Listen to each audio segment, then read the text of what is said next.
उपस्थित असलेल्या माझ्या सर्व सहकार्यांना छत्रपती शिवाजी महाराज जयंतीच्या मनःपूर्वक शुभेच्छा आणि सप्रेम नमस्कार. म्या नातू नवसळे तलवारीची पात, जेथे उभा शिवबा तेथे थरथरे आकाश पात. मंडळी, ही केवळ एक काव्याची ओळ नाही, तर प्रत्येक मराठी मनातील ज्वाला आहे. आणि या ओजस्वी भावनेने ज्यांची आपल्याला आठवण होते ते म्हणजे आपल्या समस्त महाराष्ट्राचे आराध्य दैवत छत्रपती शिवाजी महाराज, स्वराज्याचे शिल्पकार, शौर्यतेचे प्रतीक आणि स्वाभिमानाची अखंड ज्योत. अहो, ज्यांना आई भवानीचा साक्षात्कार घडला अशा माझ्या राजाचे व्यक्तिमत्व म्हणजेच दूरदृष्टी, पराक्रमी, करुणा आणि अध्यात्म यांचे अद्वितीय मिलन.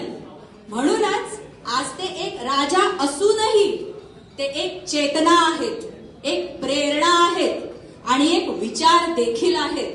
अहो, महाराजांच्या व्यक्तिमत्वाबद्दल आपण कितीही बोललो ना तरी शब्द अपुरे पडतात. पण त्यांचे विलक्षण व्यक्तिमत्व सादर करण्याकरिता काही ओळी. छाती केसरीची दृष्टी करुणाची, गती हरणाची ऐसा राजा, देह राजियाचा प्राण योगियाचा, मूळ कैलासाचे ऐसा राजा. सिंहासारखा पराक्रमी, गरुडासारखी दूरदृष्टी आणि हरणासारखी चपळता या अद्भुत अशा सुंदर गुणांचा संगम म्हणजेच शिवराय होय. आणि मंडळी, हे आपले शिवराय केवळ राजा नाही झाले तर राजांचे राजा ठरले. कसं तर ऐका बरं. राजा शिवबा माझा भारी, देव मराठ्यांच्या घरी, जसा महाभारत संगरी, किसन देव झाला. म्हणून सांगते मंडळी, अहो दुश्मन असू दे, गनिम असू दे, किती पण हुशार, अहो दुश्मन असू दे, गनिम असू दे, किती पण हुशार, शिवरायाच्या युक्तिबुद्धीला लागना पार, शिवरायाच्या युक्तिबुद्धीला लागना पार. मंडळी, आपल्या शिवरायांची महती सांगताना त्यांच्या राज्यमुद्रेतील शब्द देखील आपल्याला प्रेरणा देतात. प्रतिपश्चंद्र लेखेव वर्धिष्णुर विश्ववंदिता, शहा सुनोह शिवसय्येषा, मुद्रा भद्राय राज्यते.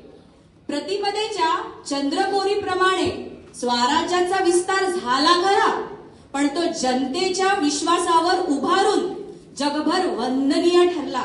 अहो, संकटाची वादळे आली, शत्रू पुढे उभा ठाकला, पण महाराजांच्या शौर्याचा दीप कधीच विझला नाही.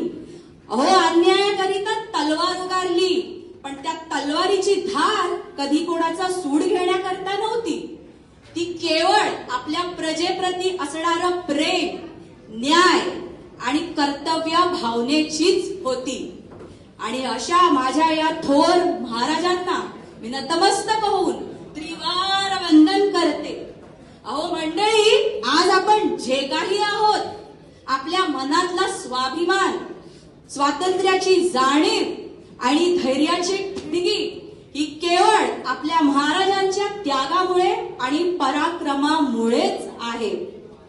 चला, आपण आपल्या महाराजांच्या आदर्शांचा वारसा जपत आपल्या आयुष्याचा देखील स्वराज्य घडवूया आणि या भावुक शब्दांनी महाराजांना अभिवादन करूया. शूरोसी धर्म पालोसी प्रजाहितरतः,